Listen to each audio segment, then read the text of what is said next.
Market to Market is everywhere you are. Subscribe to Market on YouTube, find us on the PBS video app to stream on demand, and add our 3 podcasts on your favorite podcasting app.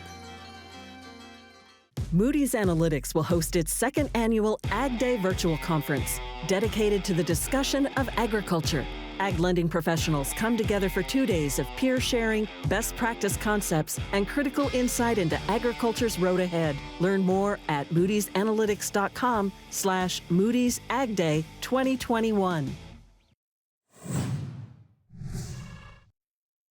Hey everybody, I'm Paul Yeager. This is the MTOM Show podcast in big kid form. Take a look at this. We got pants, we got a tie, we're at the set, we're in the studio, we've got cameras. My thanks to the crew that put this together this week as we talk about transportation.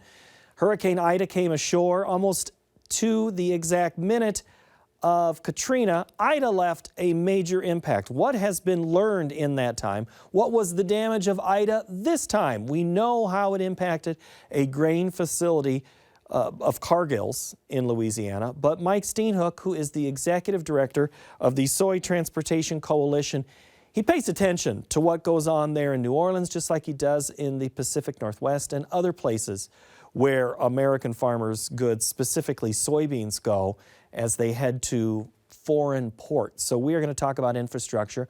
We're going to talk about the needs of the farmer when it comes to water transportation and other infrastructure issues as we get that grain from the field to the export area. That is this installment of the MTOM Show podcast. Take it away. Which weather forecast frightens you the most? The one that comes in September because of the hurricanes? Or do you still get worried about like a winter storm? Well, the real big concern is when you've got a pretty seismic weather event in the Gulf of Mexico right when our harvest season is coming online. So you've got all of this volume that soybean farmers and grain farmers are producing. You've got robust demand, particularly international. But then you've got this area of the country called the Lower Mississippi River that accounts for 61% of U.S. soybean exports, 58% of corn exports, by far the #1 launching point for both commodities. And so all of a sudden, if you have a disruption at that area, supply and demand can't connect, and they just look at each other, and the transaction will never occur. So that's the real concern, particularly as hurricane season can certainly extend into the fall when our harvest comes online and our export program really elevates. But your seat is in Iowa.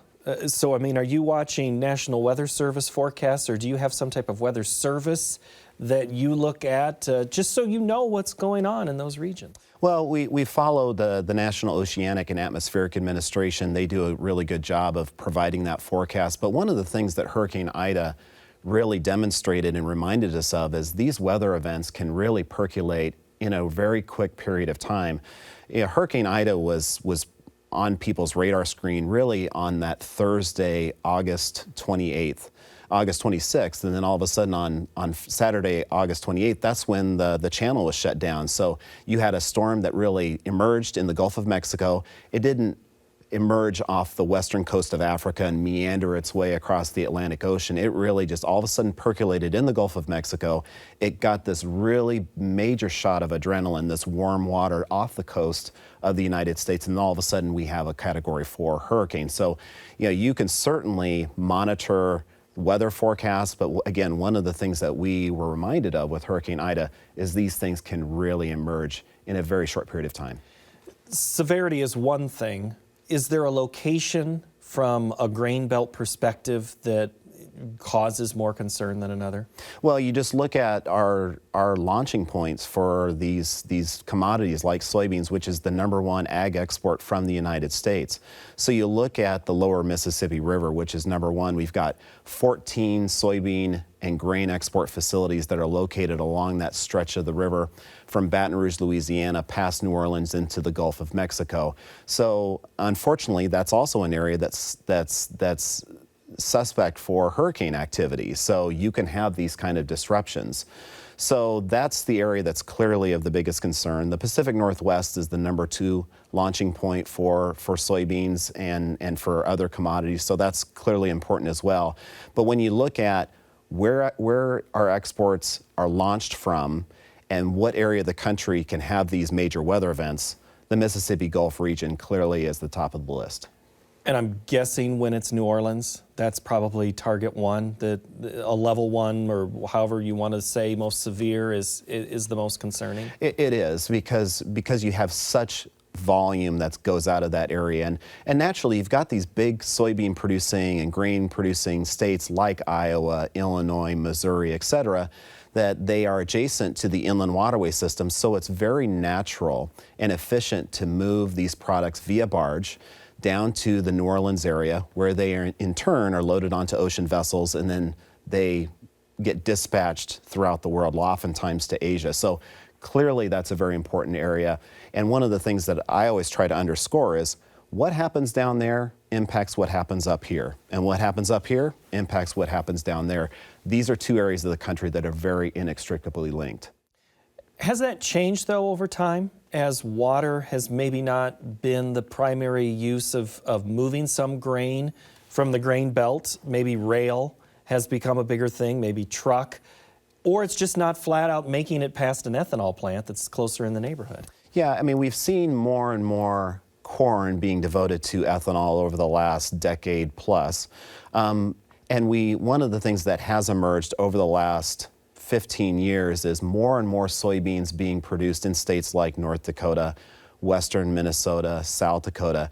And those are areas of the country that are far removed from the inland waterway system. So the natural route for those soybeans produced in that region of the country is rail to the Pacific Northwest, like the Portland, Oregon area, Seattle, Washington.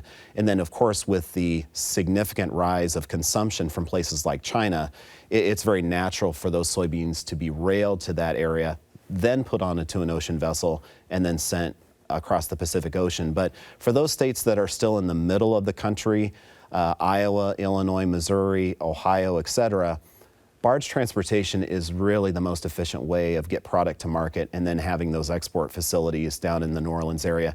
There's a reason why the Mississippi Gulf remains such the preeminent launching point for our export program. When was the peak for New Orleans to be the port of heading out? It's been consistently number one for many, many years. You know, we have seen more and more devoted to the Pacific Northwest. But when you look at overall terms of volume, the Mississippi Gulf region is the preeminent launching point, and it's been that way for a number of years, and we anticipate it'll be that way for years to come. Market share is always a discussion for many things. I'm guessing grain shipping is one.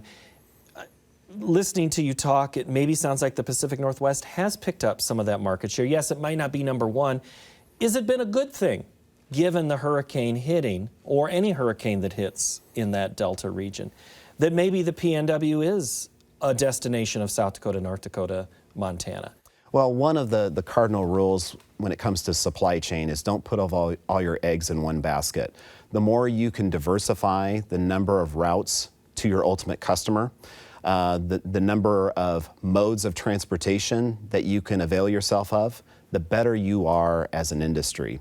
So yes, we have appreciated the growth and the rise of Pacific Northwest as far as meeting our export demand. You know, we're always encouraging more exports out of the Atlantic coast, even places like the Texas Gulf and the St. Lawrence Seaway, the Great Lakes system. These other gateways are not going to ever rival the Mississippi Gulf or the Pacific Northwest.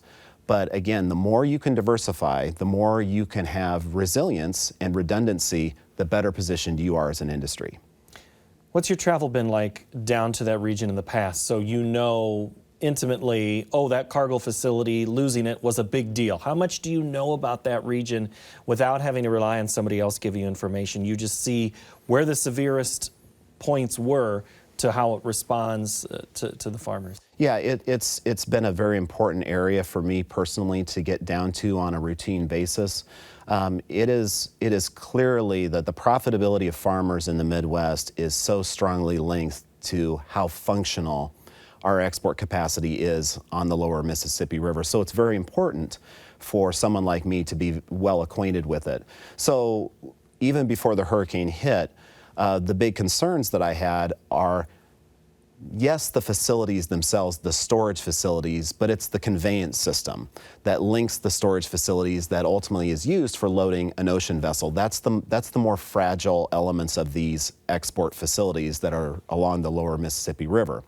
And so when all of a sudden you've got 150 mile an hour sustained wind, the worry was that that's where the damage would emerge. And certainly we saw that with the Cargill facility that's about 30 miles northwest of New Orleans.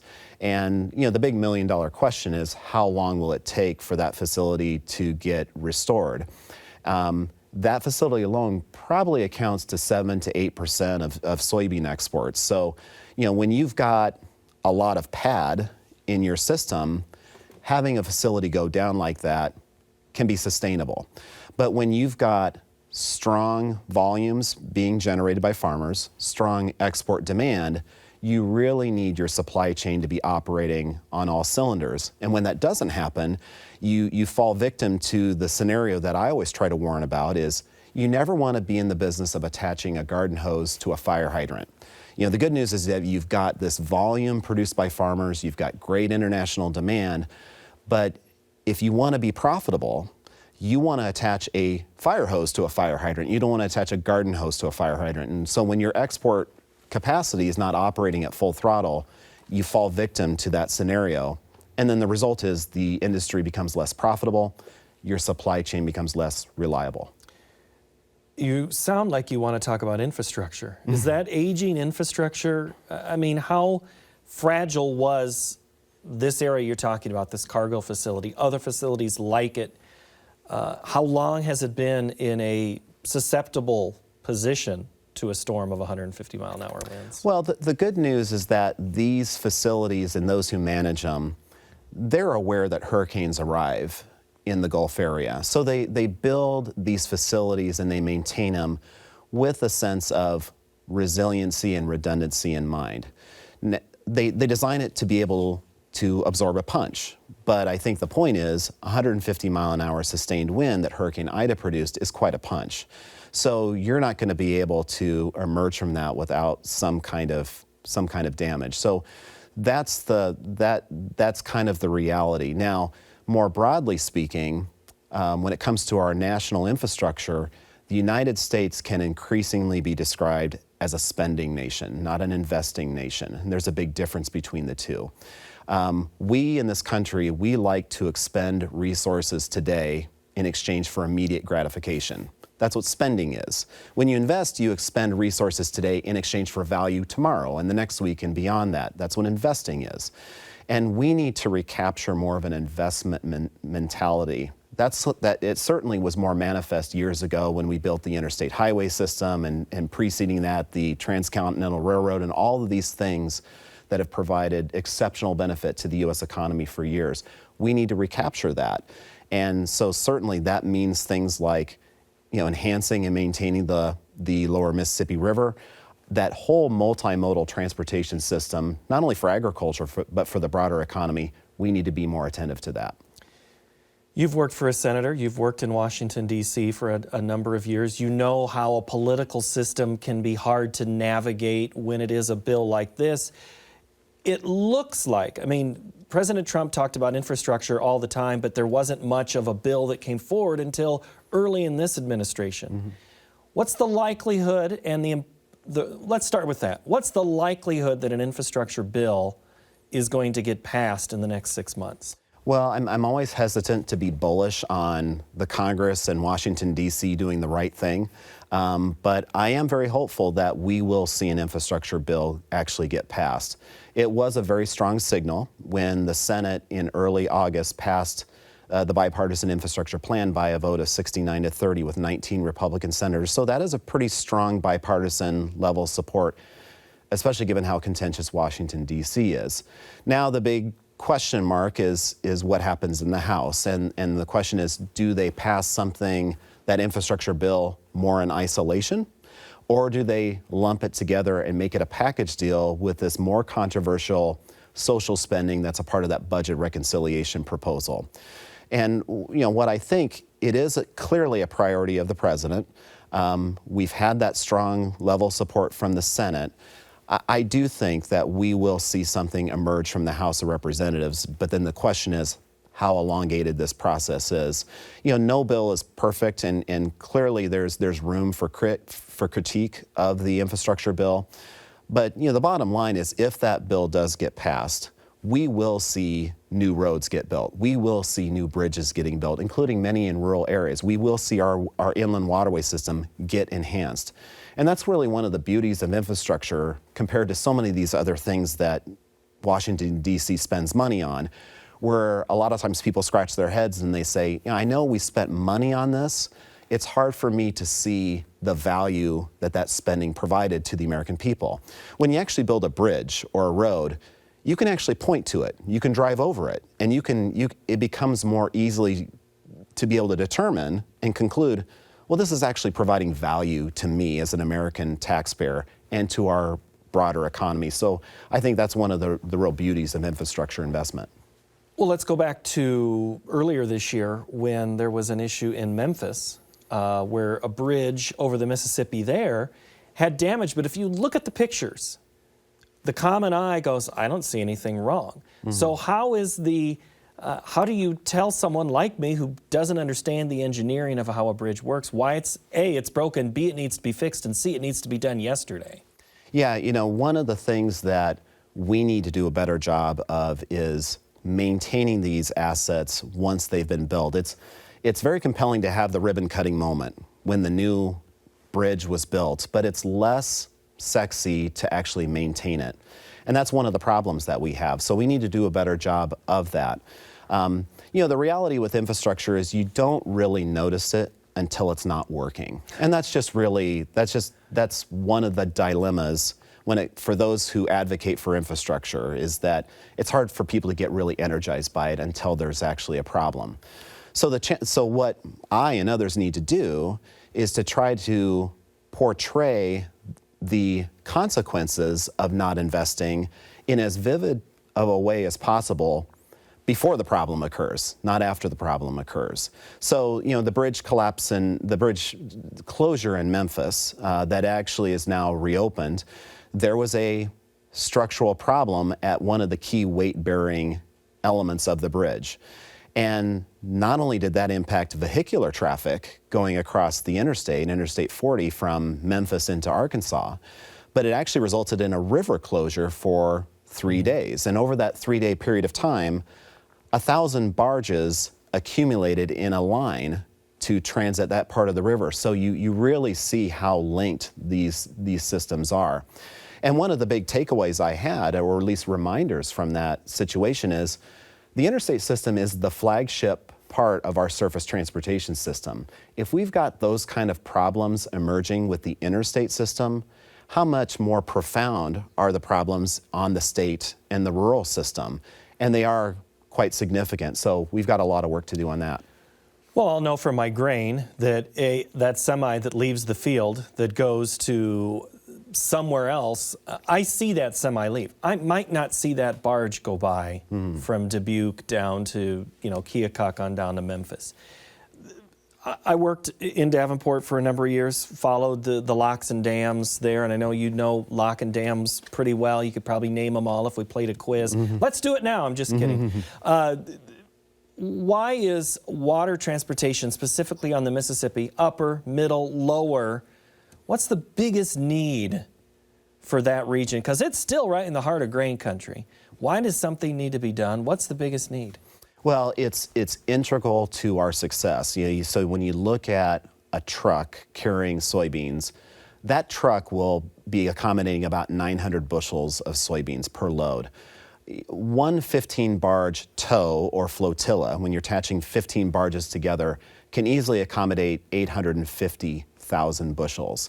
So it's very successful at transporting heavy commodities like soybeans and grain long distances at an economical and environmentally sustainable manner. But unfortunately, unless you really routinely encounter the river, you really won't know what a barge is. You may not have never seen one. So it's only those people who live on river communities that have this acquaintance with it and maybe appreciation of it. So we've got to continue within agriculture is telling that story, that it's really key to our competitiveness internationally, and how the profitability of farmers here is strongly a function of how well maintained and capitalized that inland waterway system is with those locks and dams. So there's a number of locks that are on the upper Mississippi River. There's some specifically north of St. Louis that are priorities for Midwest agriculture that we would like to see expanded from its current size to something larger. Let's say longer or wider? It would actually be longer. Okay. So then it just makes the transportation more efficient. You don't have to break these tows or flotillas in half to work them through each time you encounter a lock. So if you have these expanded lock chambers, it's just much more efficient, much more timely. So there's some of those that are priorities for us. But then also, we have long advocated for, let's also take care of what we have. The good news about locks and dams is the technology has been pretty consistent for about 200 years. These locks, it's just simply a matter of a concrete chamber, gates, and valves that regulate the water flow in and out. And so the good news is, if you take care of what you have, you can dramatically elongate the useful life of them. So we need to do a better job of that. That's always been a big priority of our organization. And I try to remember the Panama Canal, which was first opened to traffic in 1914, well over 100 years ago. And they've done a good job of just maintaining that system. There's been a lot of notoriety about the new locks down at the Panama Canal, but the ones that were open in 1914 are still the workhorse of the Panama Canal Authority. But it's because they maintain the system. So we think it's entirely appropriate for an organization like ours that's funded by and led by farmers. Farmers have, part of their brand ID is stewardship, taking care of what you have. And so we think we're a very effective messenger about applying that same approach to maintaining and improving our infrastructure. Let's also take care of what we have. Let's practice good stewardship. It's just not cheap to do either. And that's the hard thing to remember. Whether I'm writing a check to a check off, which is lobbying on behalf of a certain bill, or maybe I'm having a premium cut off of my grain sold so that we can expand. It's just someone has to eventually pay for it if we're going to continue to use it. Yeah, and so infrastructure is very expensive. We always need to be pushing for opportunities to get more bang for our buck. There are a lot of innovations out there that can allow us to make the taxpayer dollar stretch further. An initiative that we're working on right now relates to rural bridges. And, a typical rural bridge can easily cost $500,000 to build. Well, we're promoting opportunities and innovations that can result in a bridge being built for $100,000 without sacrificing any degree of safety. So there clearly is an opportunity to make the taxpayer dollar stretch further across our various modes of transportation.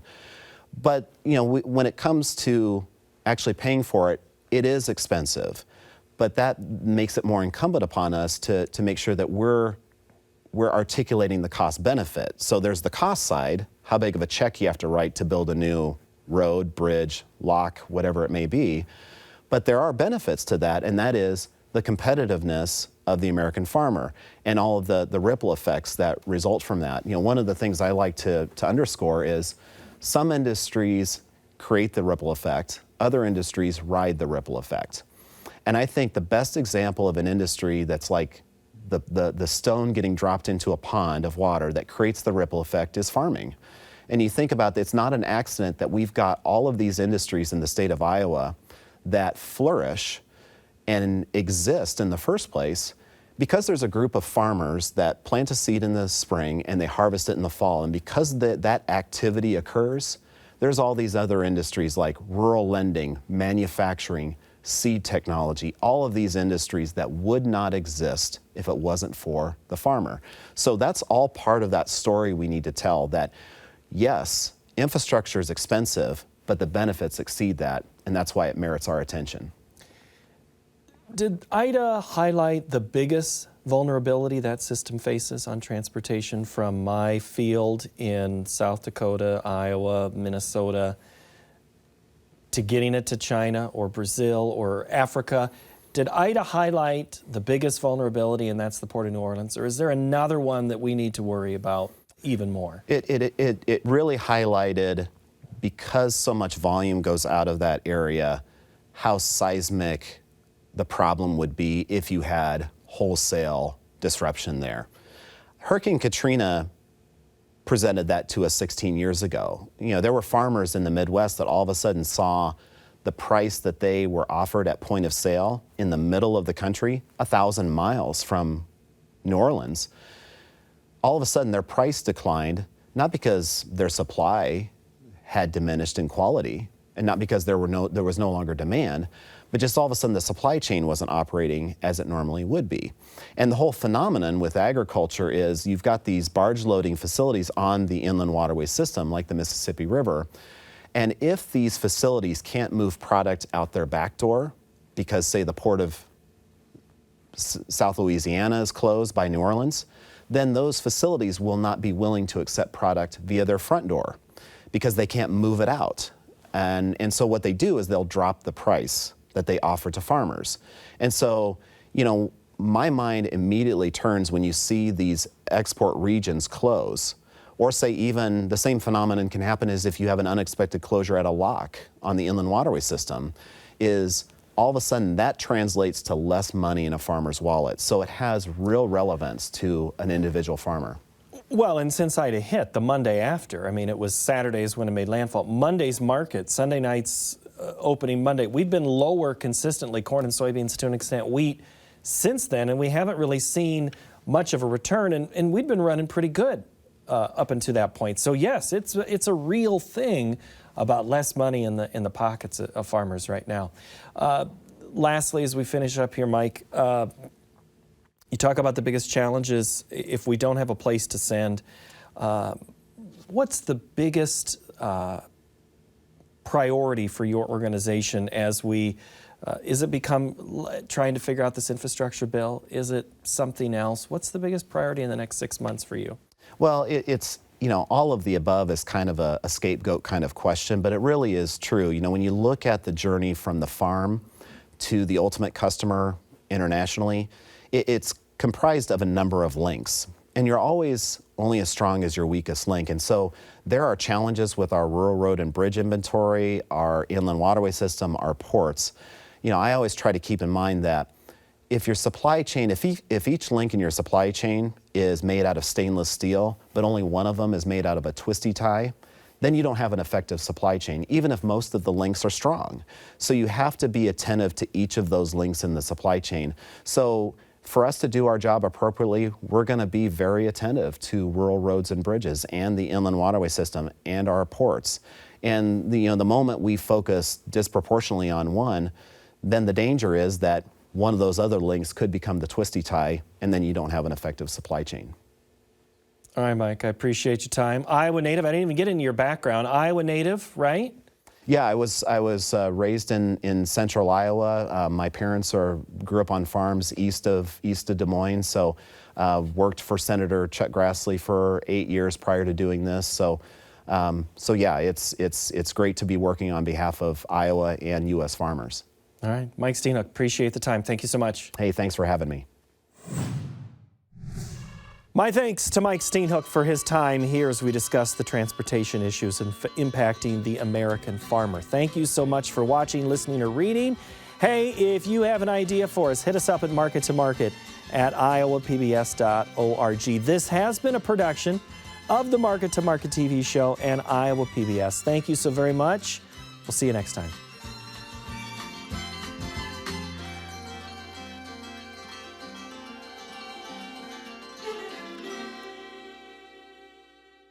Moody's Analytics will host its second annual Ag Day virtual conference, dedicated to the discussion of agriculture. Ag lending professionals come together for 2 days of peer sharing, best practice concepts, and critical insight into agriculture's road ahead. Learn more at moodysanalytics.com/Moody's Ag Day 2021.